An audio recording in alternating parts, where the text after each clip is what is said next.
Sony TV के show police लोग अहिल्या बाई के एपिसोड में अहिल्या उस औरत के घर जाती है और कहती है कि आप तो आनंदी है ना, कल आप अन्न लेने आई थी और अन्न लिए बिना ही चली गई, क्यों? तो वो औरत रोने लगती है और कहती है कि मेरे पति 22 साल से सेना में थे, लेकिन पिछले मुहिम में उनका पैर कट गया। घायल सैनिक और बीमार घोड़ा तो भार के जैसा होता है, बिना एकदम बेकार, बिना किसी काम का। इसीलिए गुनोजी सरकार ने उन्हें सैनिक की पदवी से हटा दिया।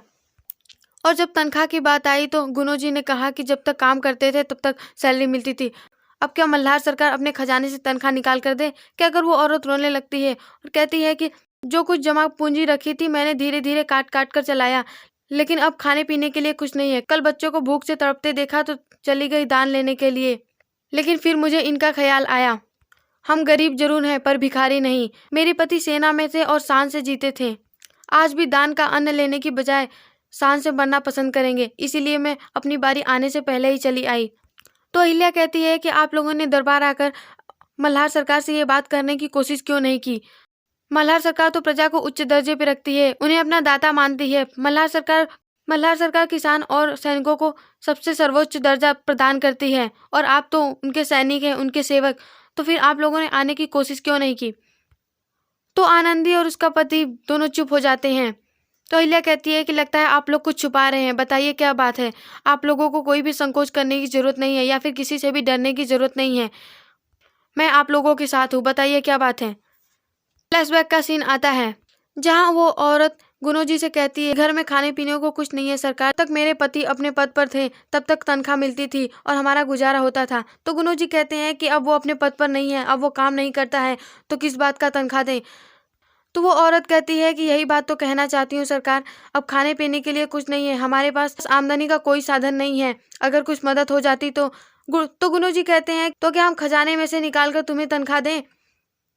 अगर मालवा ऐसे ही हर गरीब का पेट पालने लगे तो शाही खजाना धीरे धीरे खाली हो जाएगा। तो औरत कहती है कि बस थोड़ी सी मदद हो जाती तो अच्छा होता, हमें एक बार दरबार जाके मल्हार सरकार से मिलने की अनुमति दे दीजिए। तो गुरुजी कहते हैं कि मतलब तुम अब दरबार जाके हमारी शिकायत करना चाहती हो? तुम्हें इतनी हिम्मत आ गई कि तुम अब दरबार जाओगी? सोचना भी मत, मैं मालवा का दामाद हूँ।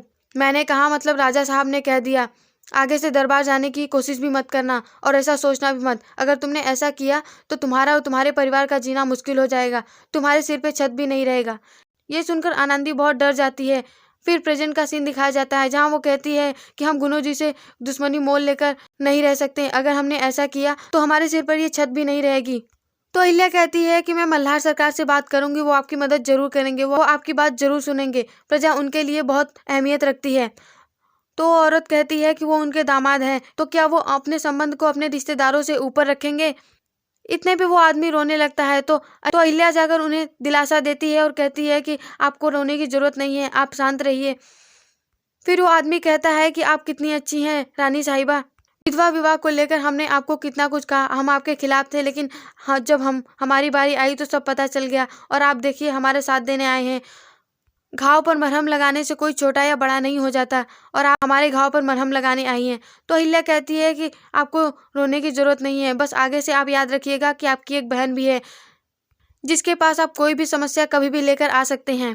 तभी कुछ लोग कुछ सामान लेकर आते हैं, तो उनके बच्चे कहते हैं कि माँ बाबा कुछ लोग सामान लेकर आ रहे हैं।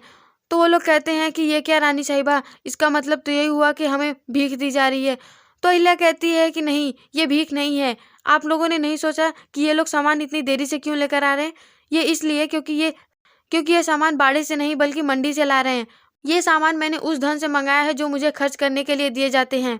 मैंने आपको दादा कहा है, तो मैं इन दोनों की आत्या हुई, तो क्या मैं अपने भाई के बेटे से मिलने खाली हाथ चली आती? अब आपको किसी भी बात से डरने की जरूरत नहीं है। तो वो औरत हाथ जोड़ लेती है। तो अहिल्या उसके पास जाती है और कहती है कि वहनी रोइए मत, आपको रोने की जरूरत नहीं है। तो औरत कहती है कि मुझे वहनी मत कीजिए, मेरे और आपके बीच में जमीन आसमान का अंतर है, हम कहाँ गरीब लोग और आप लोग शाही लोग। तो अहिल्या कहती है कि ये तो मेरे लिए गर्व की बात है कि मैं किसी के काम आऊँ, ये मेरे लिए बहुत खुशी की बात होगी कि मैंने अपने जीवन में कुछ अच्छा काम किया। ठीक है, मैं चलती हूँ।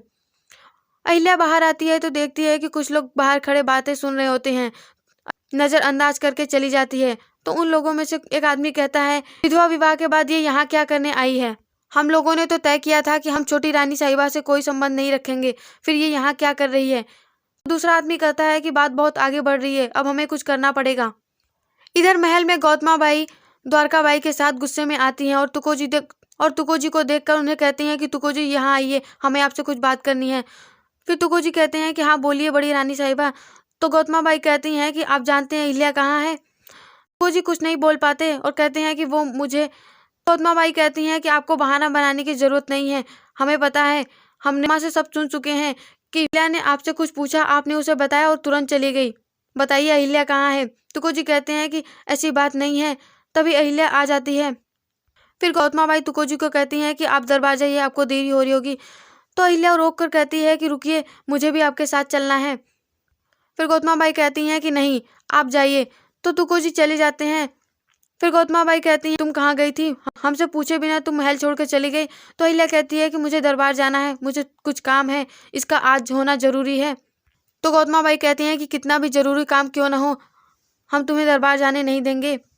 तो अहिल्या कहती है कि मैं आज दरबार में बैठने नहीं जा रही हूँ, मैं बस अपनी बात रखने जा रही हूँ। तो गौतमा बाई कहती हैं कि हम तुमसे कोई वजह नहीं पूछ रहे हैं, क्योंकि तुम्हारे पास हमेशा बहाना तैयार रहता है कि बहुत ज़रूरी काम है, इसका आज होना ज़रूरी है। लेकिन आज तुम दरबार नहीं जाओगी, तुम्हारी याददाश्त बहुत कमज़ोर है, अभी हमने कल ही बताया था, लेकिन तुम्हें समझ में कहाँ आता है। तो अहिल्या मन में कहती है कि मैंने तो दादा से वादा किया था कि मैं आज इस समस्या को हल कर दूंगी, लेकिन सासूबाई तो मेरी बात ही नहीं सुन रही हैं। तो गौतमा बाई कहती हैं कि तुम वही फर्ज निभाओगी जो एक सुनबाई को निभानी चाहिए। कल मंदिर में पूजा है और इंदौर के सभी पुजारी आ रहे हैं, करीब 200-300 लोगों का खाना बनना है और वो ये देखभाल तुम्हें करना है, सैनिकों का वेतन भी तुम्हें देखना है। फिर गौतमा बाई अहिल्या का हाथ खींच कर ले जाती हैं। तो द्वारका बाई मन में कहती हैं कि ये जब भी कोई ऐसा काम करने जाती है समस्या हमारे सामने ही आती है, कहीं इस बार भी ऐसा ना हो। इधर दरबार में तुकोजी, गंगोबा जी और मल्हार राव बैठे रहते हैं। गंगोबा जी कहते हैं कि जरूर किसी घर के भेदी का ही इसमें हाथ है। तभी धनाजी आते हैं और कहते हैं जिन किसानों की हत्या हुई थी, लगता है उस हत्यारे को हमारे बारे में पता चल गया था, इसीलिए वो कहीं छुप कर बैठ गया है, वो जानता है कि हम उसे छोड़ेंगे नहीं। तो मल्हार राव कहते हैं कि आप उस हत्यारे का पक्ष लेने की कोशिश कर रहे हैं, आप ये कहना चाहते हैं कि मल्हार सरकार इतनी कमजोर है जो किसी हत्यारे से डर जाए। ये कहने की बजाय आप उस हत्यारे को ढूंढने की कोशिश कीजिए।